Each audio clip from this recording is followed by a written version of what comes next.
Kevlar, Kevlar, Kevlar. It's time for a couple new paddles with this material, but are these body Helix paddles actually good? Well, let's find out.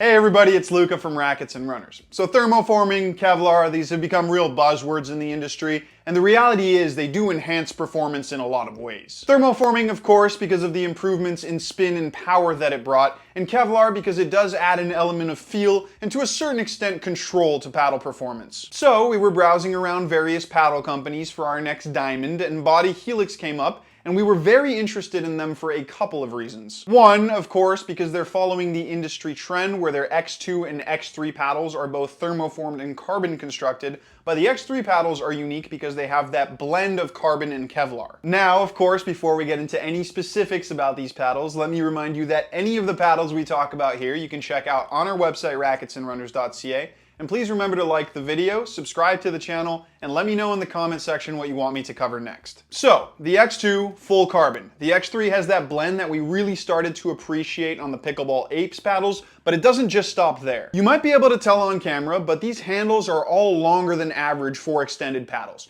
These paddles are still that classic elongated 16.5 inch length, but there's half an inch less paddle face and half an inch more handle. Of course, that's primarily there to make these paddles even more two-handed backhand friendly, which it does, but it also has an effect on some other playability, which we'll cover in a second. And it still doesn't stop there. We've got the X3 and the X2, but within those lines, there's also a Pro and a Lite version. Ironically, the Lites really aren't that light. They weigh 8 ounces, they're 16 millimeters thick, and they feature body Helix's large cell polypropylene honeycomb core. The Pros are different because A, they are a lot heavier, really heavier than anything else we've ever tried stock, coming in at 8.8 ounces, but they're also 18 millimeters thick and have body Helix's small cell polypropylene core. Kind of weird that the small cell is thicker and the large cell is thinner. As you would expect though, different technologies in the core with that small versus large cell, that has a pretty big impact on performance and feel. We'll talk about that in detail, but right off the bat, I want to say the Lites are great and unique to a certain extent, but there are other paddles out there with similar enough playability. The Pros are unlike anything I've ever tried. That weight combined with the core thickness and super long handle makes for a paddle that has a very steep learning curve, but also the potential to be completely unplayable in the right player's hands.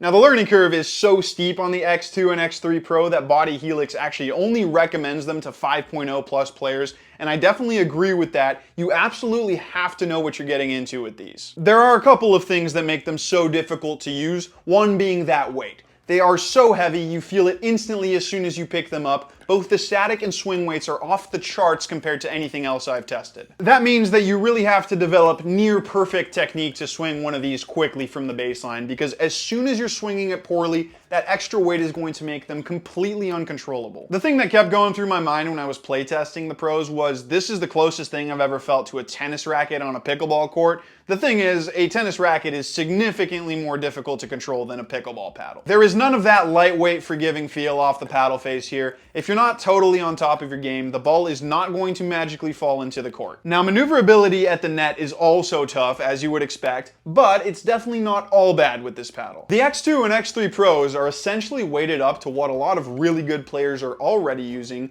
but the difference between these and those is that the longer handle and shorter paddle face makes them feel more maneuverable than what you would expect from something so heavy. That's what happens when you shorten up the paddle face. Handle is a lot more aerodynamic, so these feel much more micro-adjustable and whippy than they should be considering how heavy they are. If you are a really good player and already used to something heavier, you're going to have this real sensation of minute control over the paddle face here. They are a lot more twitchy than what you get with a 5 or 5.5 inch handle. Now that's great because it adds a layer of control to players who can tap into that micro-adjustability, but it also adds an element of difficulty. It's a give and take. What you gain in micro-adjustability, you lose in user-friendliness because one little mistake in your technique gets amplified with the paddle face moving more than it should. Especially at the net, you have to be really careful to keep your wrist locked and the paddle uniform through contact because otherwise it can become a bit wild. I consider myself a decent player, not a great player and definitely not a 5.0, and as much as I appreciate the tennis racket tendencies of the X2 and X3 Pro, they were probably still a little too punishing for me. Now with that said, I think if you gave me a bit more time to get used to these paddles, I'd absolutely fall in love with them because the upside on the X2 and X3 Pros is otherworldly. I'm pretty sure the X-3 Pro is the paddle Body Helix is most proud of, and it really stuck out to me as the most impressive one of the four. When you're feeling it with this paddle, there's really nothing else I've ever tested that has such fantastic feel, power, spin, and control. That's what the extra weight is going to do. Adding weight to a paddle essentially makes it perform better in every metric, but you're also making it more difficult to use. The X3 in particular compared to the X2, because it has that Kevlar blend, just has this amazing feel and pocketing where you really have a total connection to the ball, and it's not just on touch shots, it's on power shots as well. The dwell time isn't necessarily long, but it's so well defined. It's similar to what I was saying with the Ruby, but this one is noticeably more plush because it has that thicker core. On top of that, the really small paddle face makes for an incredibly well defined sweet spot. Not necessarily a small sweet spot because the extra weight adds stability, but the optimal hitting zone itself is so well defined. Like I said, this really is a tennis racket disguised as a pickleball paddle. That might sound a little ridiculous, but I've never felt this much of a premium feel and total level of control over my shots, especially my ground strokes. The ball rockets off the paddle face if you tell it to. You can hit full-on tennis ground strokes like you can with the best thermoform paddles, and you can hit slower paced spin shots because you can really feel the ball sink into the paddle face and then benefit from the top sheet's grit. Now the X2 Pro is also fantastic, and if I wasn't comparing it directly to the X3, all the things I just said would also apply, but it doesn't have as much of that plush and really well-defined feel. It's definitely more of your OG Gen 2 thermoform paddles where those are super poppy and instantly responsive, but you don't have the same amount of control you have on the X3. Now let's talk about the lights, because these will be much more usable by about 80% of pickleball players, but I need to make one thing clear. These are not just lighter versions of the Pros. Obviously, they're 2 millimeters thinner, but they also don't have the small cell core, and there isn't much marketing content about the difference between these cores.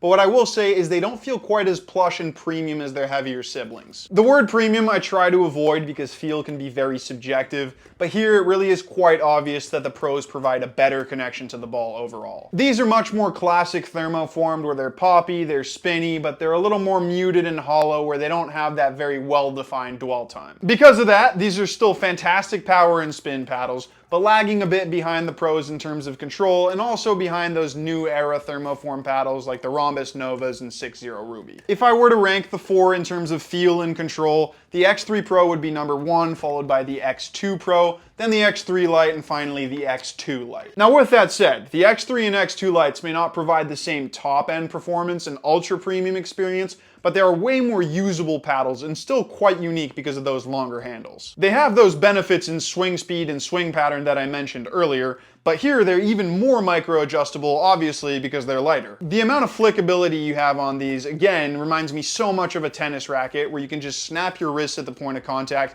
and produce so much spin and power. It really is an awesome sensation. The maneuverability at the net is also great, again, more for advanced players who can handle an elongated paddle, but that extra bit of reactiveness is definitely there compared to something with a 5 or 5.5 inch handle. Now I do need to make it clear, this isn't the same type of maneuverability you're going to get with a standard length or even hybrid double black diamond type of paddle. Those are super quick and still quite forgiving because the paddle face is bigger. These are much more punishing because the sweet spot is smaller, and that makes them, again, more difficult to control. Also, because they are lighter and have lower swing weights than the Pros, the stability isn't quite on the same level, which a little bit of lead tape can help with, but you will of course be making them less maneuverable.